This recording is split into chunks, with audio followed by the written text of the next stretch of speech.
time for another Walking Through Mark. I believe this is installment number 8.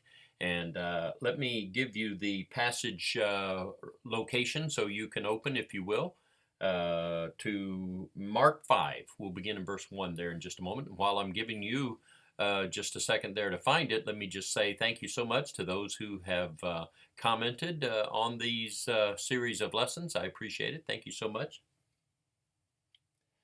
As I usually do, I don't go back and review. I just pick up where we left off, and as I said, that's chapter 5, verse 1. So let's read a little bit, and then we'll have a bit of a commentary about it before continuing. Chapter 5, verse 1, Mark. Then they came to the other side of the sea, to the country of the Gadarenes. And when he had come out of the boat, immediately there met him out of the tombs a man with an unclean spirit, who had his dwelling among the tombs, and no one could bind him, not even with chains, because he had often been bound with shackles and chains. And the chains had been pulled apart by him, and the shackles broken in pieces. Neither could anyone tame him. And always, night and day, he was in the mountains and in the tombs, crying out and cutting himself with stones. When he saw Jesus from afar, he ran and worshipped him. And he cried out with a loud voice and said, "What have I to do with you, Jesus, Son of the Most High God? I implore you by God that you do not torment me." For he said to him, "Come out of the man, unclean spirit." Then he asked him, "What is your name?" And he answered, saying, "My name is Legion, for we are many." Also he begged him earnestly that he would not send him out of the country. Now a large herd of swine was feeding there near the mountains. So all the demons begged him, saying, "Send us to the swine, that we may enter them." And at once Jesus gave them permission. Then the unclean spirits went out, entered the swine. There were about 2,000. And the herd ran violently down the steep place into the sea and drowned in the sea. So those who fed the swine fled, and they told it in the city and in the country. They went out to see what it was that had happened. Then they came to Jesus and saw the one who had been demon-possessed and had the legion sitting and clothed in his right mind, and they were afraid. And those who saw it told them how it happened to him who had been demon-possessed and about the swine. Then they began to plead with him to depart from their region. And when he got into the boat, he who had been demon-possessed begged him that he might be with him. However, Jesus did not permit him, but said to him, "Go home to your friends. Tell them what great things the Lord's done for you, and how he has had compassion on you." And he departed and began to proclaim in Decapolis all that Jesus had done for him, and all marveled. Well, there's a lot here.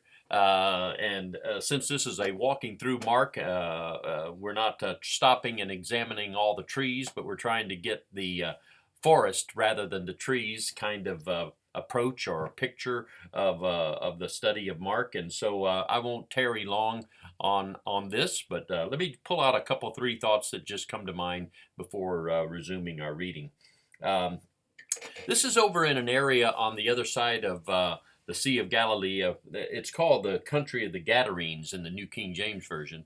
And this was an area where he encounters a man possessed, and boy is he ever possessed, possessed with many unclean spirits. Now, we don't know a lot about unclean spirits. I know some people like to fascinate, speculate, and maybe some even feel they're experts on the topic, but the Bible doesn't give us a whole lot on it, and so I don't want to go there. But sufficient enough for my purposes. These are, of course, demonic spiritual beings that are embodying this person. And one thing you can tell is that it's not just having some sort of evil force within him, because they communicate, they talk, they even have a name. These are obviously with personality.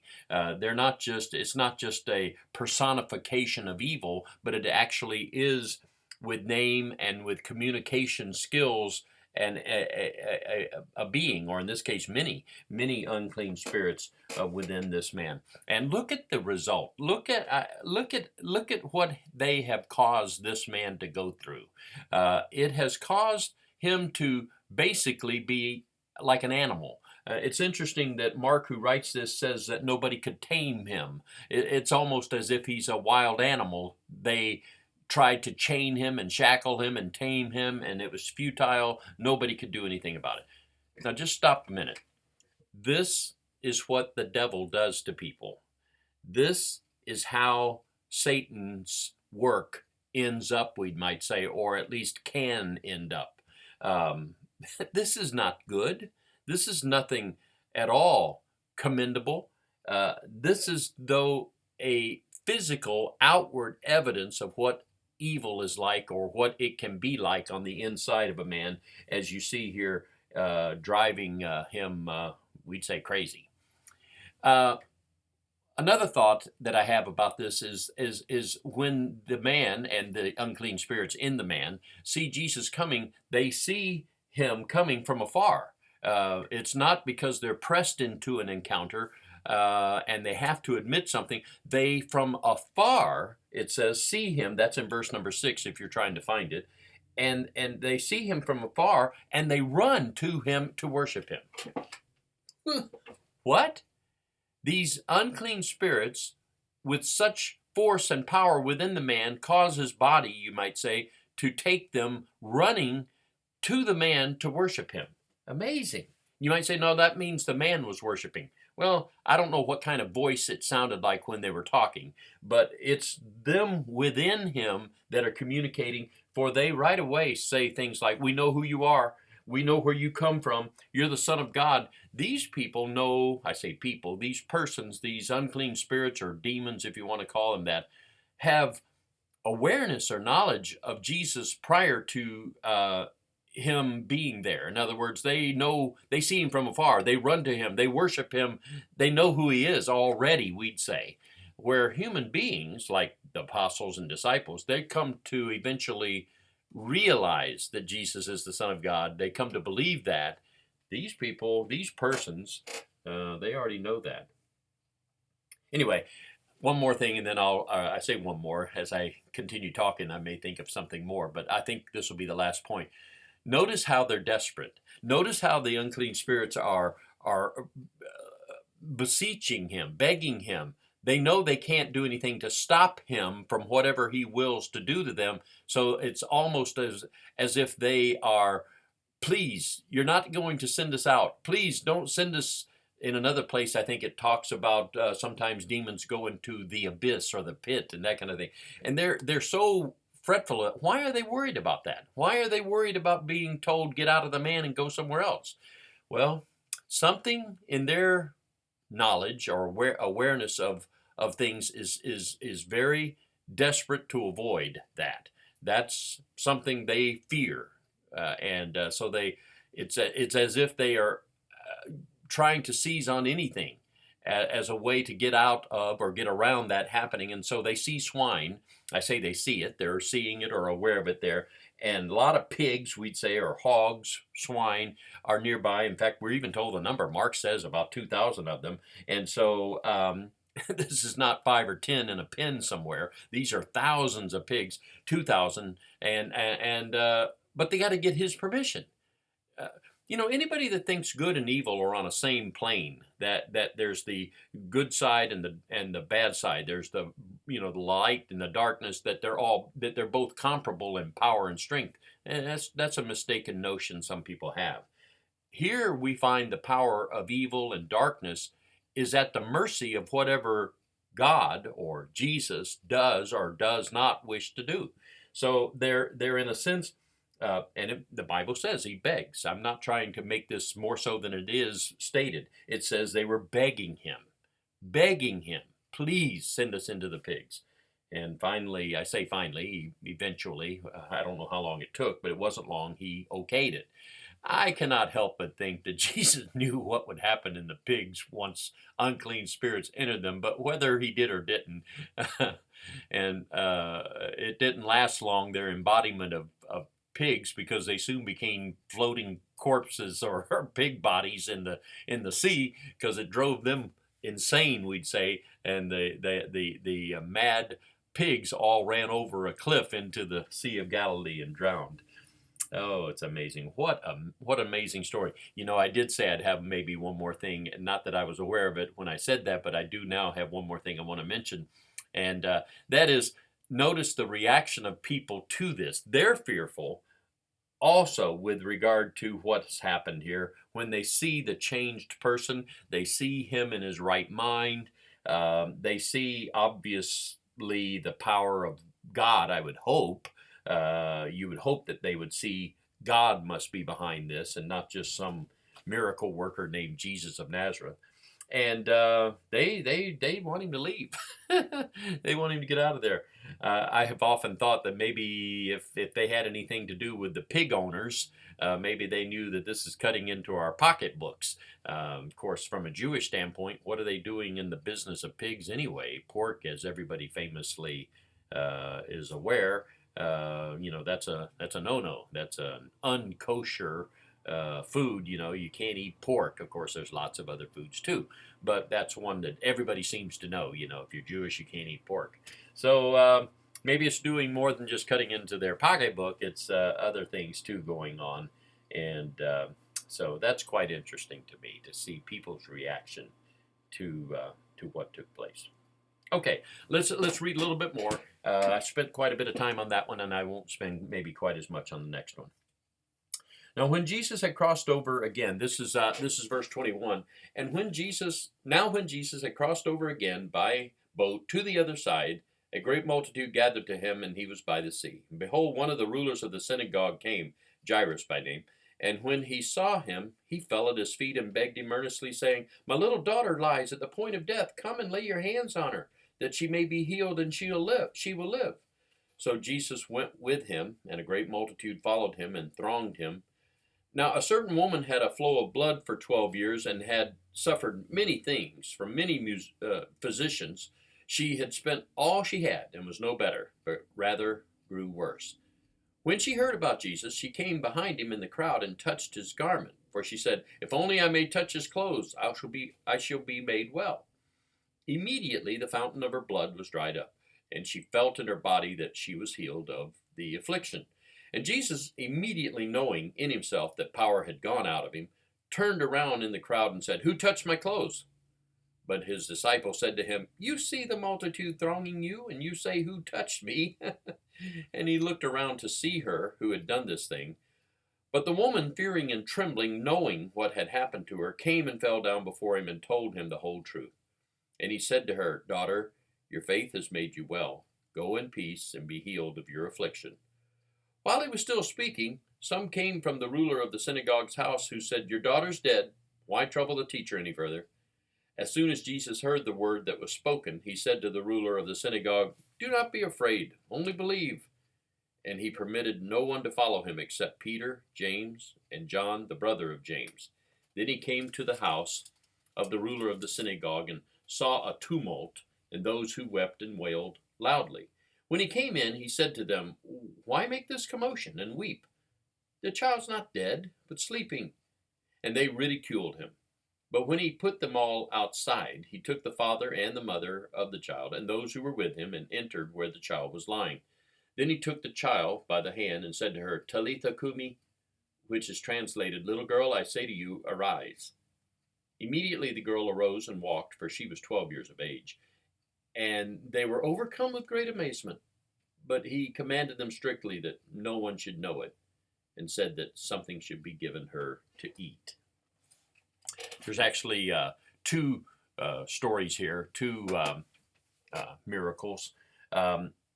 One is set up, and so I'll save it for a little bit later, but I'll just mention that one is set up by a word gotten to him that a girl was sick. He's called a ruler of the synagogue. Even his name is given, Jairus, and he begs Jesus to come and heal her. On the way there, and I'll say more about that in just a minute. On the way there, though, he has this incident that's recorded by Mark of a woman touching Jesus who had been hemorrhaging within her for years, 12 years it says, had a flow or hemorrhaging, internal hemorrhaging of blood for 12 years, paid all kinds of money, seen all kinds of doctors. We've heard that story. It's like, has anything changed? Solomon said many years before even Jesus here is on the scene, he said, there's nothing new under the sun. So what else is new? Sometimes doctors can do wonderful things. Other times they're perplexed and don't know what to do. And all kinds of efforts are expended and money spent to try to heal oneself. So what else is new? Anyway, this woman has heard about Jesus, and she has belief within herself that if I can get through to him and touch him, I can be healed. I'm sure you've heard the saying, someone might have eyes in the back of their head. Maybe our mother was that way. She seemed to always know what's going on in the house. And it's like, do you have eyes in the back of your head? I mean, how can you know all that's going on, even things you're not personally encountering? And it's quite interesting. So anyway, Jesus, I say that to say this. Jesus sees this woman, you might say, without turning and looking at her. He's aware of what's going on in people's minds. He's aware of what people are maybe saying. And in this case, where in a throng of people, we're not talking two or three, but a huge group of people are moving along towards Jairus's daughter, and she's making her way. And the reason I say that he has eyes in the back of his head, so to speak, is because he allows power to go from him to heal her when she does what she's believing would be what's necessary to be healed, and that is to touch his garment. I often ask people when talking about this, I'll say, what healed her? And the answer is her faith. Jesus said that. Your faith has made you well. But then I asked them to look a little closer. Was it her faith alone? Well, of course not. She had faith that moved her to touch his garment. It also indicates, Mark says, it was power that went out of Jesus to heal her.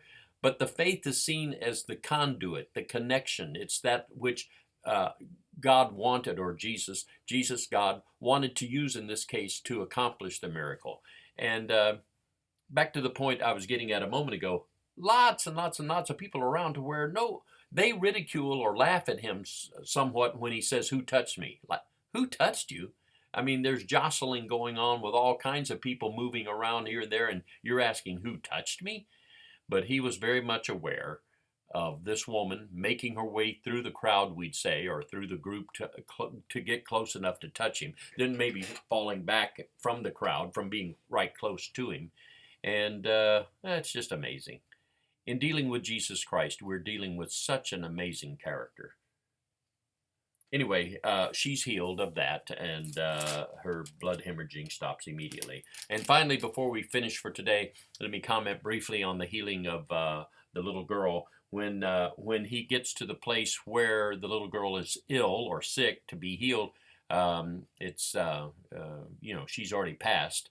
That was something they were notified of before he even got there, so he was quite aware of what to expect. But it's interesting how he indicates to the people there that she's not dead but sleeping. This is going to be something that he does, I won't say often, but he definitely has made an impact and imprint on the world with the way things are viewed in death by calling it sleep. And it's here it is here. Not the only place, but here's a passage where he talks about she's not dead, she's sleeping. And for those who have faith in God, it is that way. Death is like a sleep. And we even now call places where people are buried cemeteries, which means a sleeping place. People will often refer to a sleep in Jesus or rest in peace, that kind of thing. Okay. And so with such ease, Jesus demonstrates his power even over death. The little girl is just spoken to. There's no long effort made on his part to try to accomplish it. It's as easy as saying the word. and the words are given. It's interesting that Mark tells you exactly the words, meaning Mark's writing in Greek, and he's going to here tell you in, I believe it's Aramaic is the language that Jesus actually spoke in, and he says the words that actually came out of his mouth were Talitha Kumi. And he explains, in case people don't know that language, he says, that's translated, little girl, I say to you, arise. That's it. That's all you got to say. Little girl, I say to you, arise. And she arises, and she's 12 years old, so she's able to walk. And he indicates, give her some food. And it's just amazing. These things are such an amazement, so much a marvel to read and to study and think about. Thank you for listening.